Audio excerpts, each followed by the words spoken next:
Relativement à la très étrange et pourtant très familière histoire que je vais coucher par écrit, je n'attends ni ne sollicite la créance. Vraiment, je serais fou de m'y attendre dans un cas où mes sens eux-mêmes rejettent leur propre témoignage. Cependant, je ne suis pas fou, et très certainement je ne rêve pas. Mais demain je meurs, et aujourd'hui je voudrais décharger mon âme. Mon dessein immédiat est de placer devant le monde, clairement, succinctement et sans commentaire, une série de simples événements domestiques. Dans leurs conséquences, ces événements m'ont terrifié, m'ont torturé, m'ont anéanti. Cependant, je n'essaierai pas de les élucider. Pour moi, ils ne m'ont guère présenté que de l'horreur, à beaucoup de personnes ils paraîtront moins terribles que baroques. Plus tard peut-être, il se trouvera une intelligence qui réduira mon fantôme à l'état de lieu commun, quelque intelligence plus calme, plus logique et beaucoup moins excitable que la mienne, qui ne trouvera dans les circonstances que je raconte avec terreur qu'une succession ordinaire de causes et d'effets très naturels. Dès mon enfance, j'étais noté pour la docilité et l'humanité de mon caractère. Ma tendresse de cœur était même si remarquable qu'elle avait fait de moi le jouet de mes camarades. J'étais particulièrement fou des animaux, et mes parents m'avaient permis de posséder une grande variété de favoris. Je passais presque tout mon temps avec eux, et je n'étais jamais si heureux que quand je les nourrissais et les caressais. Cette particularité de mon caractère s'accrut avec ma croissance, et, quand je devins homme, j'en fis une de mes principales sources de plaisir. Pour ceux qui ont voué une affection à un chien fidèle et sagace, je n'ai pas besoin d'expliquer la nature ou l'intensité des jouissances qu'on peut en tirer. Il y a dans l'amour désintéressé d'une bête, dans ce sacrifice d'elle-même, quelque chose qui va directement au cœur de celui qui a eu fréquemment l'occasion de vérifier la chétive amitié et la fidélité de gaz de l'homme naturel. Je me mariai de bonne heure, et je fus heureux de trouver dans ma femme une disposition sympathique à la mienne. Observant mon goût pour ses favoris domestiques, elle ne perdit aucune occasion de me procurer ceux de l'espèce la plus agréable. Nous eûmes des oiseaux, un poisson doré, un beau chien, des lapins, un petit singe et un chat. Ce dernier était un animal remarquablement fort et beau, entièrement noir, et d'une sagacité merveilleuse. En parlant de son intelligence, ma femme, qui au fond n'était pas peu pénétrée de superstition, faisait de fréquentes allusions à l'ancienne croyance populaire qui regardait tous les chats noirs comme des sorcières déguisées. Ce n'est pas qu'elle fût toujours sérieuse sur ce point, et si je mentionne la chose, c'est simplement parce que cela me revient, en ce moment même, à la mémoire. Pluton, c'était le nom du chat, était mon préféré, mon camarade. Moi seul, je le nourrissais, et il me suivait dans la maison partout où j'allais. Ce n'était même pas sans peine que je parvenais à l'empêcher de me suivre dans les rues. Notre amitié subsista ainsi plusieurs années, durant lesquelles l'ensemble de mon caractère et de mon tempérament, par l'opération du démon intempérance, je rougis de le confesser, subit une altération radicalement mauvaise.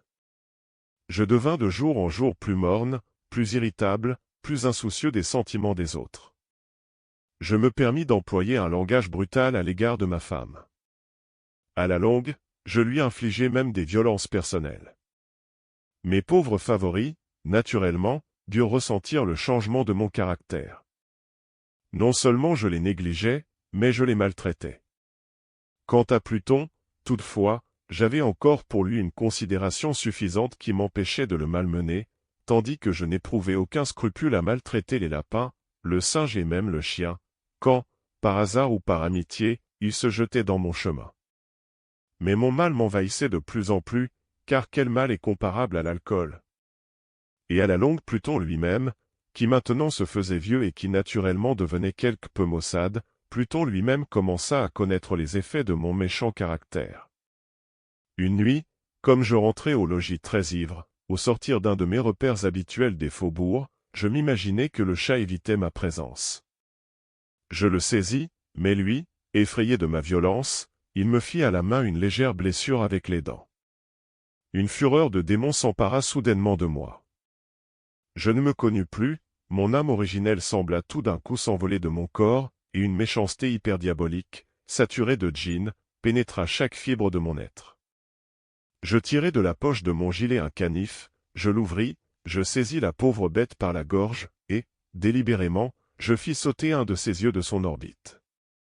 Je rougis, je brûle, je frissonne en écrivant cette damnable atrocité. Quand la raison me revint avec le matin, quand j'eus cuvé les vapeurs de ma débauche nocturne, j'éprouvai un sentiment moitié d'horreur, moitié de remords, pour le crime dont je m'étais rendu coupable, mais c'était tout au plus un faible et équivoque sentiment, et l'âme n'en subit pas les atteintes. Je me replongeai dans les excès, et bientôt je noyai dans le vin tout le souvenir de mon action. Cependant le chat guérit lentement. L'orbite de l'œil perdu présentait, il est vrai, un aspect effrayant, mais il n'en parut plus souffrir désormais. Il allait et venait dans la maison selon son habitude, mais, comme je devais attendre, il fuyait avec une extrême terreur à mon approche.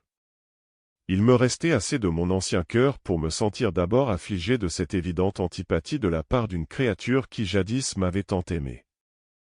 Mais ce sentiment fit bientôt place à l'irritation. Et alors apparut, comme pour ma chute finale et irrévocable, l'esprit de perversité.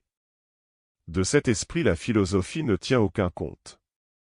Cependant, aussi sûr que mon âme existe, je crois que la perversité est une des primitives impulsions du cœur humain, une des indivisibles premières facultés ou sentiments qui donnent la direction au caractère de l'homme. Qui ne s'est pas surpris 100 fois commettant une action sotte ou vile, par la seule raison qu'il savait devoir ne pas la commettre? N'avons-nous pas une perpétuelle inclination, malgré l'excellence de notre jugement, à violer ce qui est la loi, simplement parce que nous comprenons que c'est la loi? Cet esprit de perversité, dis-je, vint causer ma déroute finale. C'est ce désir ardent, insondable de l'âme de se torturer elle-même, de violenter sa propre nature, de faire le mal pour l'amour du mal seul, qui me poussait à continuer, et finalement à consommer le supplice que j'avais infligé à la bête inoffensive.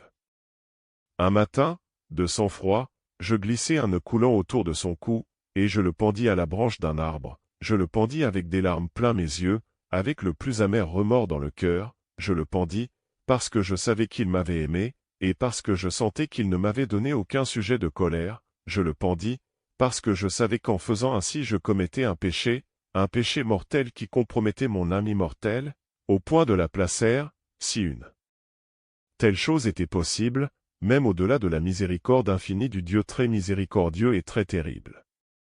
Dans la nuit qui suivit le jour où fut commise cette action cruelle, je fus tiré de mon sommeil par le cri « Au feu !». Les rideaux de mon lit étaient en flammes. Toute la maison flambait. Ce ne fut pas sans une grande difficulté que nous échappâmes à l'incendie, ma femme, un domestique et moi. La destruction fut complète. Toute ma fortune fut engloutie, et je m'abandonnai dès lors au désespoir. Je ne cherche pas à établir une liaison de cause à effet entre l'atrocité et le désastre, je suis au-dessus de cette faiblesse. Mais je rends compte d'une chaîne de faits, et je ne veux pas négliger un seul anneau. Le jour qui suivit l'incendie, je visitai les ruines. Les murailles étaient tombées, une seule exceptée, et cette seule exception se trouva être une cloison intérieure, peu épaisse, située à peu près au milieu de la maison, et contre laquelle s'appuyait le chevet de mon lit. La maçonnerie avait ici, en grande partie, résisté à l'action du feu, fait que j'attribuais à ce qu'elle avait été récemment remise à neuf. Autour de ce mur, une foule épaisse était rassemblée, et plusieurs personnes paraissaient en examiner une portion particulière avec une minutieuse et vive attention. Les mots « analogues »,« étranges »,« singuliers » et autres expressions excitèrent ma curiosité. Je m'approchai, et je vis, semblable à un bas-relief sculpté sur la surface blanche, la figure d'un gigantesque chat. L'image était rendue avec une exactitude vraiment merveilleuse. Il y avait une corde autour du cou de l'animal. Tout d'abord, en voyant cette apparition, car je ne pouvais guère considérer cela que comme une apparition, mon étonnement et ma terreur furent extrêmes. Mais, enfin, la réflexion vint à mon aide. Le chat, je m'en souvenais, avait été pendu dans un jardin adjacent à la maison. Au cri d'alarme, ce jardin avait été immédiatement envahi par la foule, et l'animal avait dû être détaché de l'arbre par quelqu'un, et jeté dans ma chambre à travers une fenêtre ouverte.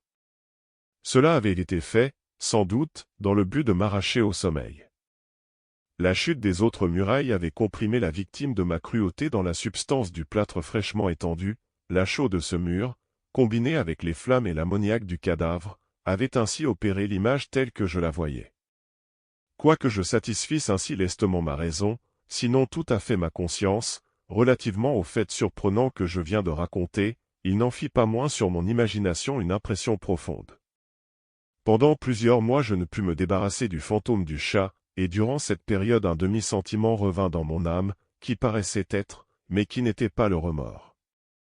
J'allais jusqu'à déplorer la perte de l'animal, et à chercher autour de moi, dans les bouges méprisables que maintenant je fréquentais habituellement, un autre favori de la même espèce et d'une figure à peu près semblable pour le suppléer.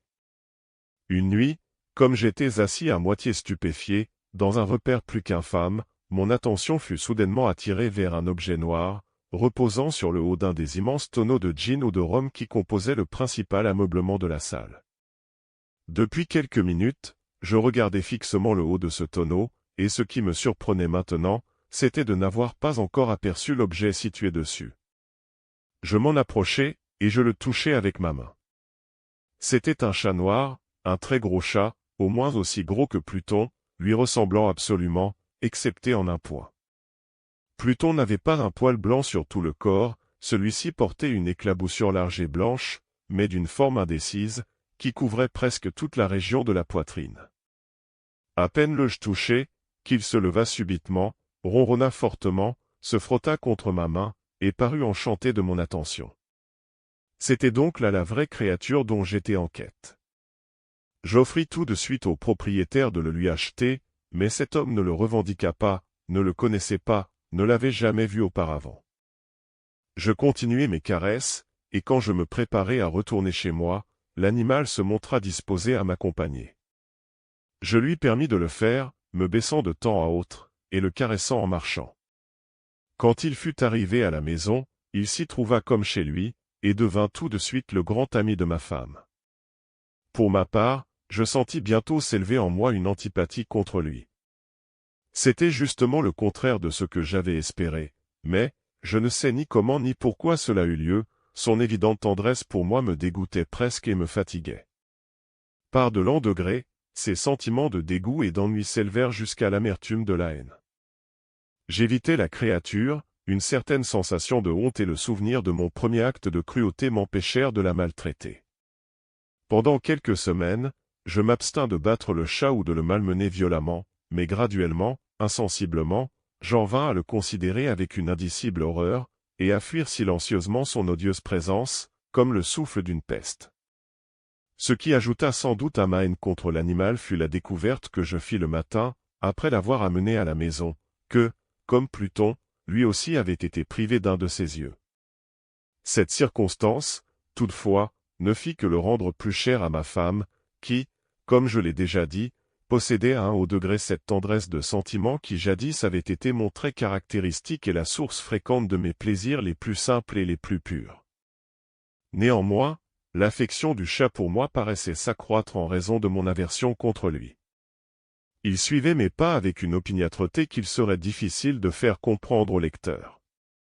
Chaque fois que je m'asseyais, il se blottissait sous ma chaise, ou il sautait sur mes genoux, me couvrant de ses affreuses caresses. Si je me levais pour marcher, il se fourrait dans mes jambes, et me jetait presque par terre, ou bien, enfonçant ses griffes longues et aiguës dans mes habits, grimpait de cette manière jusqu'à ma poitrine. Dans ces moments-là, quoique je désirasse le tuer d'un bon coup, j'en étais empêché, en partie par le souvenir de mon premier crime, mais principalement, je dois le confesser tout de suite, par une véritable terreur de la bête. Cette terreur n'était pas positivement la terreur d'un mal physique, et cependant je serais fort en peine de la définir autrement. Je suis presque honteux d'avouer, oui, même dans cette cellule de malfaiteurs, je suis presque honteux d'avouer que la terreur et l'horreur que m'inspirait l'animal avaient été accrues par une des plus parfaites chimères qu'il fût possible de concevoir. Ma femme avait appelé mon attention plus d'une fois sur le caractère de la tache blanche dont j'ai parlé, et qui constituait l'unique différence visible entre l'étrange bête et celle que j'avais tuée. Le lecteur se rappellera sans doute que cette marque, quoique grande, était primitivement indéfinie dans sa forme, mais, lentement, par des degrés imperceptibles, et que ma raison s'efforça longtemps de considérer comme imaginaire, elle avait à la longue pris une rigoureuse netteté de contour. Elle était maintenant l'image d'un objet que je frémis de nommer, et c'était là surtout ce qui me faisait prendre le monstre en horreur et en dégoût, et m'aurait poussé à m'en délivrer, si je l'avais osé, c'était maintenant, dis-je, l'image d'une hideuse, d'une sinistre chose, l'image du gibet. Oh! Lugubre et terrible machine! Machine d'horreur et de crime, d'agonie et de mort. Et maintenant, j'étais en vérité misérable au-delà de la misère possible de l'humanité. Une bête brute, dont j'avais avec mépris détruit le frère, une bête brute, engendrée pour moi, homme façonné à l'image du Dieu Très-Haut, une si grande et si intolérable infortune. Hélas! Je ne connaissais plus la béatitude du repos, ni le jour ni la nuit. Durant le jour, la créature ne me laissait pas seul un moment, et pendant la nuit, à chaque instant, quand je sortais de mes rêves pleins d'une intraduisible angoisse, c'était pour sentir la tiède haleine de la chose sur mon visage, et son immense poids, incarnation d'un cauchemar que j'étais impuissant à secouer, éternellement posé sur mon cœur. Sous la pression de pareils tourments, le peu de bon qui restait en moi succomba. De mauvaises pensées devinrent mes seules intimes, les plus sombres et les plus mauvaises de toutes les pensées. La tristesse de mon humeur habituelle s'accrut jusqu'à la haine de toute chose et de toute humanité, cependant, ma femme, qui ne se plaignait jamais, hélas, était mon souffre-douleur ordinaire, la plus patiente victime des soudaines, fréquentes et indomptables éruptions d'une furie à laquelle je m'abandonnais dès lors aveuglément. Un jour, elle m'accompagna pour quelques besognes domestiques dans la cave du vieux bâtiment où notre pauvreté nous contraignait d'habiter. Le chat me suivit sur les marches roides de l'escalier, et m'ayant presque culbuté la tête la première, m'exaspéra jusqu'à la folie. Levant une hache, et oubliant dans ma rage la peur puérile qui jusque-là avait retenu ma main, j'adressai à l'animal un coup qui eût été mortel, s'il avait porté comme je le voulais, mais ce coup fut arrêté par la main de ma femme. Cette intervention m'aiguillonna jusqu'à une rage plus que démoniaque, je débarrassai mon bras de son étreinte et lui enfonçai ma hache dans le crâne. Elle tomba morte sur la place, sans pousser un gémissement. Cet horrible meurtre accompli, je me mis immédiatement et très délibérément en mesure de cacher le corps. Je compris que je ne pouvais pas le faire disparaître de la maison, soit de jour, soit de nuit, sans courir le danger d'être observé par les voisins. Plusieurs projets traversèrent mon esprit. Un moment j'eus l'idée de couper le cadavre par petits morceaux, et de les détruire par le feu.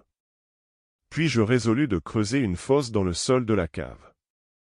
Puis je pensai à le jeter dans le puits de la cour, puis à l'emballer dans une caisse comme marchandise, avec les formes usitées, et à charger un commissionnaire de le porter hors de la maison. Finalement, je m'arrêtai à un expédient que je considérais comme le meilleur de tous. Je me déterminai à le murer dans la cave, comme les moines du Moyen-Âge muraient, dit-on, leurs victimes. La cave était fort bien disposée pour un pareil dessein. Les murs étaient construits négligemment, et avaient été récemment enduits dans toute leur étendue d'un gros plâtre que l'humidité de l'atmosphère avait empêché de durcir. De plus, dans l'un des murs, il y avait une saillie causée par une fausse cheminée, ou espèce d'âtre, qui avait été comblée et maçonnée dans le même genre que le reste de la cave. Je ne doutais pas qu'il ne me fût facile de déplacer les briques à cet endroit, d'y introduire le corps, et de murer le tout de la même manière, de sorte qu'aucun œil n'y put rien découvrir de suspect. Et je ne fus pas déçu dans mon calcul. À l'aide d'une pince, je délogeai très aisément les briques, et, ayant soigneusement appliqué le corps contre le mur intérieur, je le soutins dans cette position jusqu'à ce que j'eusse rétabli, sans trop de peine, toute la maçonnerie dans son état primitif. M'étant procuré du mortier, du sable et du poêle avec toutes les précautions imaginables, je préparai un crépi qui ne pouvait pas être distingué de l'ancien, et j'en recouvris très soigneusement le nouveau briquetage. Quand j'eus fini, je vis avec satisfaction que tout était pour le mieux. Le mur ne présentait pas la plus légère trace de dérangement. J'enlevai tous les gravats avec le plus grand soin, j'épluchai pour ainsi dire le sol. Je regardai triomphalement autour de moi, et me dis à moi-même, ici, au moins, ma peine n'aura pas été perdue. Mon premier mouvement fut de chercher la bête qui avait été la cause d'un si grand malheur, car, à la fin, j'avais résolu fermement de la mettre à mort. Si j'avais pu la rencontrer dans ce moment, sa destinée était claire, mais il paraît que l'artificieux animal avait été alarmé par la violence de ma récente colère, et qu'il prenait soin de ne pas se montrer dans l'état actuel de mon humeur. Il est impossible de décrire ou d'imaginer la profonde, la béate sensation de soulagement que l'absence de la détestable créature détermina dans mon cœur. Elle ne se présenta pas de toute la nuit, et ainsi ce fut la première bonne nuit, depuis son introduction dans la maison, que je dormis solidement et tranquillement, oui, je dormis avec le poids de ce meurtre sur l'âme. Le second et le troisième jour s'écoulèrent, et cependant mon bourreau ne vint pas. Une fois encore je respirai comme un homme libre. Le monstre, dans sa terreur, avait vidé les lieux pour toujours. Je ne le verrai donc plus jamais. Mon bonheur était suprême. La criminalité de ma ténébreuse action ne m'inquiétait que fort peu. On avait bien fait une espèce d'enquête, mais elle s'était satisfaite à bon marché. Une perquisition avait même été ordonnée, mais naturellement on ne pouvait rien découvrir. Je regardais ma félicité à venir comme assurée.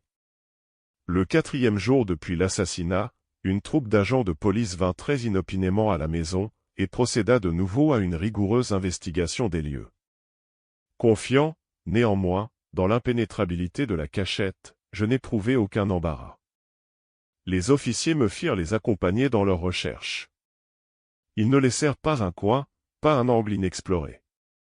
À la fin, pour la 3e ou 4e fois, ils descendirent dans la cave. Pas un muscle en moi ne tressaillit. Mon cœur battait paisiblement, comme celui d'un homme qui dort dans l'innocence. J'arpentais la cave d'un bout à l'autre, je croisais mes bras sur ma poitrine, et me promenais çà et là avec aisance. La police était pleinement satisfaite et se préparait à décamper. La jubilation de mon cœur était trop forte pour être réprimée. Je brûlais de dire au moins un mot, rien qu'un mot, en manière de triomphe, et de rendre 2 fois plus convaincu leur conviction de mon innocence. « Gentlemen, dis-je à la fin, comme leur troupe remontait l'escalier, je suis enchanté d'avoir apaisé vos soupçons. Je vous souhaite à tous une bonne santé et un peu plus de courtoisie. Soit dit en passant, gentlemen, voilà une maison singulièrement bien bâtie. Dans mon désir enragé de dire quelque chose d'un air délibéré, je savais à peine ce que je débitais, je puis dire que c'est une maison admirablement bien construite. Ces murs, est-ce que vous partez, gentlemen? Ces murs sont solidement maçonnés. Et ici, par une bravade frénétique, je frappai fortement avec une canne que j'avais à la main juste sur la partie du briquetage derrière laquelle se tenait le cadavre de l'épouse de mon cœur. Ah! Qu'au moins Dieu me protège et me délivre des griffes de l'archidémon. À peine l'écho de mes coups était-il tombé dans le silence, qu'une voix me répondit du fond de la tombe. Une plainte, d'abord voilée et entrecoupée, comme le sanglotement d'un enfant, puis, bientôt, s'enflant en un cri prolongé, sonore et continu, tout à fait anormal et anti-humain, un hurlement, un glapissement, moitié horreur et moitié triomphe, comme il en peut monter seulement de l'enfer, affreuse harmonie jaillissant à la fois de la gorge des damnés dans leur torture, et des démons exultant dans la damnation. Vous dire mes pensées, ce serait folie. Je me sentis défaillir, et je chancelai contre le mur opposé. Pendant un moment, les officiers placés sur les marches restèrent immobiles, stupéfiés par la terreur.